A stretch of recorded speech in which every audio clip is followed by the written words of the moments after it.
July 6వ తారీఖు ఆదివారం రోజున ఎంతో పవిత్రమైనటువంటి శయని ఏకాదశి లేదా దేవశయని ఏకాదశి రానుంది. ఈ ఏకాదశి రోజున మర్చిపోకుండా ఇంట్లోకి ఈ వస్తువులు తెచ్చుకుంటే చాలు, మీ ఇంట్లో డబ్బుల వర్షం కురుస్తుంది. అంతేకాదు, మీ సంపద రెట్టింపు అవుతుంది. తరతరాలు కూర్చుని తిన్నా తరగని ఐశ్వర్యం వస్తుంది. మీ దశ పూర్తిగా మారిపోతుంది. ఎంతటి దరిద్రులు అయినా సరే ధనవంతులుగా మారిపోతారు. అంతేకాదు, వారు కోటీశ్వరులుగా అవుతారు అనటంలో కూడా ఎలాంటి సందేహం లేదు అని చెప్పుకోవచ్చు. ఇక ఏకాదశి అనేది చాలా పవిత్రమైనటువంటిది. ముఖ్యంగా ఆషాఢ మాస శుక్లపక్ష శుద్ధ పాడ్యమి రోజున, అది కూడా ఈ యొక్క ఆదివారంతో కలిసి వస్తుంది. ఆదివారం అనేది చాలా పవిత్రమైనటువంటిది. ఇక ఏకాదశి రోజుల్లో విష్ణుమూర్తిని పూజిస్తూ ఉంటాము. విష్ణుమూర్తికి ఏకాదశి అంటే చాలా ప్రీతికరం. ఏకాదశి అందులో యొక్క శయని ఏకాదశి. దీనినే దేవశయని ఏకాదశి అని, కామికా ఏకాదశి అని కూడా పిలుస్తూ ఉంటాము. ఈ ఏకాదశి రోజున ప్రత్యేకించి విష్ణుమూర్తిని పూజించిన వారికి ఎలాంటి కోరికలు కోరుకున్నా నెరవేరుతాయని, సంతానానికి సంబంధించిన సమస్యలు తొలగిపోతాయని శాస్త్రవచనం. సంతానానికి సంబంధించిన సమస్యలు తొలగిపోతాయి.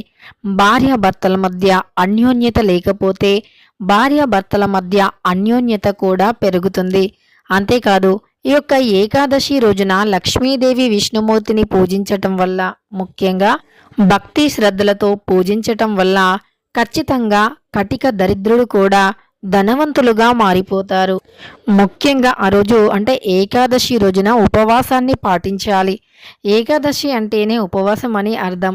ఈ యొక్క ఉపవాసం చేయటం వల్ల సకల దరిద్రాలు తొలగిపోయి కోరుకున్న కోరికలు నెరవేరుతాయి. అంతేకాకుండా ఎంతో భక్తి శ్రద్ధ నమ్మకంతో ఉపవాసం చేయాలి.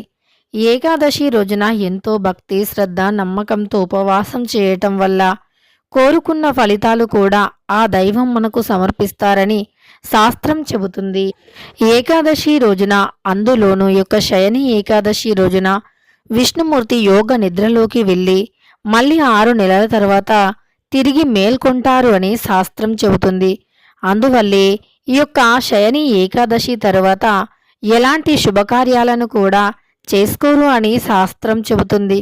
ఏకాదశి, అందులో శయని ఏకాదశి రోజున ఎవరైతే ఎంత భక్తి నియమనిష్టలతో పూజను చేస్తారో వారికి అంత మంచి ఫలితం అయితే లభిస్తుంది. ముఖ్యంగా ఏకాదశి రోజున పాటించవలసిన నియమాల గురించి కూడా తెలుసుకుందాం. ఈరోజు మనం చేసే కొన్ని ప్రత్యేకమైనటువంటి కార్యక్రమాలు, పూజలు, అలానే కొన్ని ప్రత్యేకమైనటువంటి శ్రద్ధ, కొన్ని నియమాలు ఎవరైతే పాటిస్తారో వారి యొక్క జన్మ ధన్యమవుతుంది.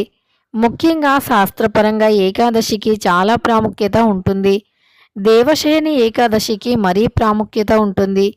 ఈ ఏకాదశి రోజున చేసినటువంటి ఏ పూజలు అయినా రెట్టింపు తక్షణ ఫలితాన్ని తెచ్చిపెడతాయి. ఇక ఏకాదశి అనేది ఆదివారంతో కలిసి వస్తుంది. ఆదివారం రోజున ప్రతి ఒక్కరూ కూడా ఉదయాన్నే నిద్రలేవాలి. ఆదివారం అంటే సూర్యభగవానునికి చాలా ఇష్టం. శాస్త్రాల ప్రకారం ఆదివారానికి కూడా ప్రత్యేక స్థానం ఉంది. ఆ రోజున ఉదయాన్నే నిద్రలేచి ఇల్లు వాకిలి శుభ్రం చేసుకుని శుచిగా ఇల్లు తుడిచి నీటిలో కొంచెం పచ్చకర్పూరం, రాళ్ల ఉప్పు, కొద్దిగా పసుపు వేసి ఇల్లుని శుభ్రం చేసుకుంటే ఇంట్లో ఏ మూలన ఏవైనా నెగిటివ్ శక్తులు, దుష్ట శక్తులు ఉంటే అవి తొలగిపోతాయి.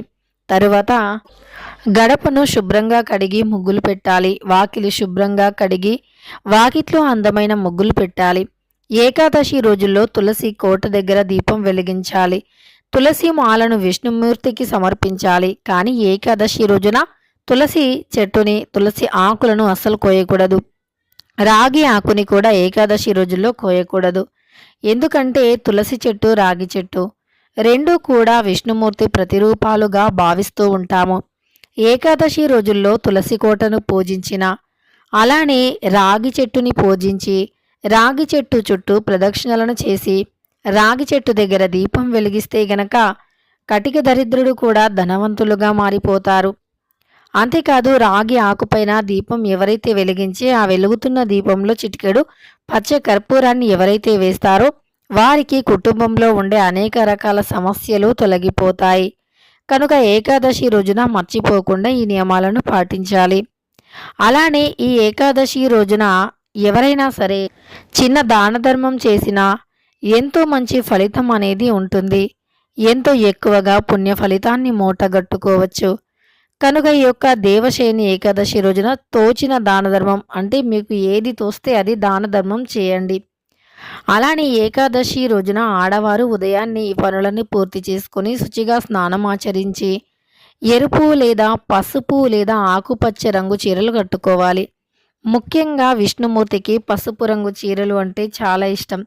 పసుపు రంగు పూలు, పళ్ళు, చీరలు అన్నా, గాజులు అన్నా విష్ణుమూర్తికి చాలా ఇష్టం.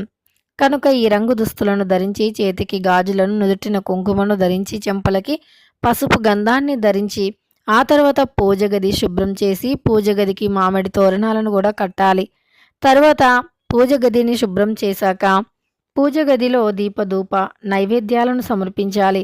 విష్ణుమూర్తి అలంకార ప్రియుడు కనుక ఎంతగా విష్ణుమూర్తిని అలంకరిస్తే అంత మంచి ఫలితాలు అనేవి ఉంటాయి. కనుక విష్ణుమూర్తిని చాలా చక్కగా పసుపు రంగు పూలతో అలంకరించాలి. లేదా మీకు దగ్గరలో ఉండే వైష్ణవ ఆలయాలు ఏవైతే ఉంటాయో అక్కడికి వెళ్ళి అక్కడ స్వామివారిని దర్శించుకున్నా సరే సకల దరిద్రాల నుండి విముక్తి అనేది లభిస్తుంది. కోటి పాపాలు తొలగిపోయి కోటి జన్మల పుణ్యం అనేది వస్తుంది. కనుక విష్ణుమూర్తిని తప్పకుండా దర్శించుకోవాలి.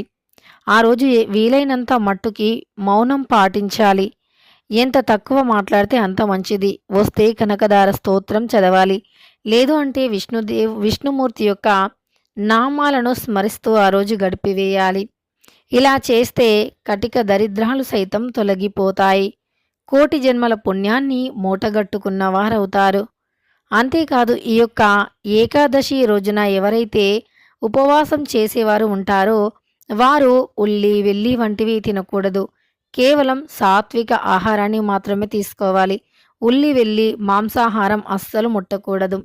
ఏకాదశి రోజున ముఖ్యంగా ఎవరైనా సరే విష్ణుమూర్తికి పళ్ళు అంటే ఏమైనా మనం ఫ్రూట్స్ నైవేద్యంగా నివేదించినప్పుడు అవి పసుపు రంగులో ఉండేలాగా చూసుకోండి. సంతాన సమస్యలు తొలగిపోయి ఇంట్లో ధనం నిలకడగా ఉంటుంది.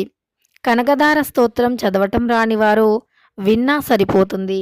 అలానే ఈ యొక్క ఏకాదశి రోజున తులసికోట దగ్గర ఒక రూపాయి కాయిన్ని పెట్టి నమస్కరించుకుంటే ధనానికి లోటు ఉండదు. మళ్ళీ ఆ రూపాయి కాయిన్ని డబ్బు దాచే ప్రదేశంలో మీరు దాచుకోవచ్చు. ఇక ఈ ఏకాదశి రోజున ఖచ్చితంగా ఎవ్వరికీ కూడా పాలు, పెరుగు, పంచదార, బెల్లము, చక్కెర, ఉప్పు, దొడ్డు ఉప్పుని అస్సలు ఎవ్వరికీ కూడా దానంగా కానీ డబ్బులకి కానీ ఇవ్వకూడదు. ముఖ్యంగా సంధ్యా సమయంలో అసలు ఎవరికీ ఇవ్వకూడదు. ఏకాదశి రోజున పొరపాటున కూడా మాంసాహారాన్ని అస్సలు తినకూడదు. ఈ ప్రత్యేకమైనటువంటి రోజున మరి ఇంట్లోకి ఏ వస్తువులు తెచ్చుకోవటం వల్ల మనం కోటీశ్వరులుగా మారుతామో ఇప్పుడు తెలుసుకుందాం. ఈ ప్రత్యేకమైన ఏకాదశి రోజున విష్ణుమూర్తికి అత్యంత ప్రీతికరమైనటువంటి ఈ యొక్క అంటే శంకు. శంకు అంటే విష్ణుమూర్తికి చాలా ఇష్టం. ఏకాదశి రోజున మీ ఇంట్లో ఆల్రెడీ శంకు ఉంటే దానిని పాలతో అభిషేకించి దానికి పసుపు, ఎరుపు, తెలుపు రంగు పుష్పాలను పెట్టి పూజలు చేయాలి. ఆ తరువాత పసుపు, కుంకుమను పెట్టాలి. ఆ తరువాత దానికి నమస్కరించుకోవాలి, శబ్దం చేయాలి. శంకు శబ్దం ఏకాదశి రోజుల్లో చేస్తే సాక్షాత్తు విష్ణుమూర్తి, లక్ష్మీదేవి ఇంట్లోకి వస్తారు అని శాస్త్రవచనం. ఈ ఏకాదశి రోజున ఒక పసుపు రంగు వస్త్రంలో కొద్దిగా పచ్చకర్పూరం, కొన్ని నవధాన్యాలు వేసి అందులో ఒక రూపాయి కాయిన్ లేదా 5 రూపాయల కాయిన్ వేసి కొద్దిగా పసుపు, కుంకుమ వేసి చిన్న మూటలా చేసి ఆ మూటను గుమ్మానికి వేలాడదీస్తే గనక ఆ ఇంట్లోకి ఏ దుష్ట శక్తులు కూడా రావు. నవగ్రహాలు కూడా అనుకూలించి అనుకున్న పనులు అనుకున్న సమయానికి పూర్తవుతాయి. దానితో పాటు ఈ యొక్క ఏకాదశి రోజున విష్ణుమూర్తికి ఇష్టమైనటువంటి పచ్చ కర్పూరాన్ని కూడా ఇంట్లోకి తెచ్చుకోవాలి. అది తెచ్చుకున్న తర్వాత స్వామివారి పటం ముందు పెట్టి కర్పూరంతో హారతిని ఇవ్వాలి. ఇలా చేస్తే ఆ ఇంట్లో ఉండే నెగిటివిటీ, కంటికి కనిపించని ఒక నెగిటివ్ ఎనర్జీ పూర్తిగా తొలగిపోతుంది. కనుక పచ్చ కర్పూరాన్ని కూడా ఇంట్లోకి తీసుకురావాలి. అలానే పసుపు. పసుపు కూడా విష్ణుమూర్తికి చాలా ప్రీతికరం. కనుక ఇంట్లోకి ఏకాదశి రోజున పసుపుని కూడా తీసుకురావాలి. పసుపు, పచ్చ కర్పూరం, శంకు. ఈ 3 దక్షిణావృత శంకు అని పిలుస్తూ ఉంటాము.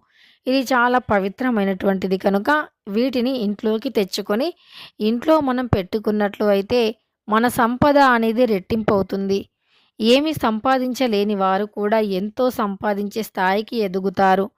ఎందుకు అంటే విష్ణుమూర్తి యొక్క అనుగ్రహంతో. సకల పాపాలు కూడా నశించిపోతాయి. సకల దరిద్రాల నుండి విముక్తిని పొందుతాము. ముఖ్యంగా ఆర్థికంగా ఎలాంటి సమస్యలు ఉన్నా, కష్టాలు ఉన్నా అన్నీ కూడా తొలగిపోతాయి. ఇక ఈ యొక్క దేవశయని ఏకాదశి రోజున ఇంట్లోకి ఏ వస్తువులను తెచ్చుకోవటం వల్ల కోటీశ్వరులు అవుతారు అని తెలుసుకున్నాం కదా. వీడియో నచ్చితే లైక్ చేయడం మర్చిపోకండి. ఇలాంటి ఎన్నో వీడియోస్ కోసం ఛానల్ని తప్పకుండా సబ్స్క్రైబ్ చేసుకోండి.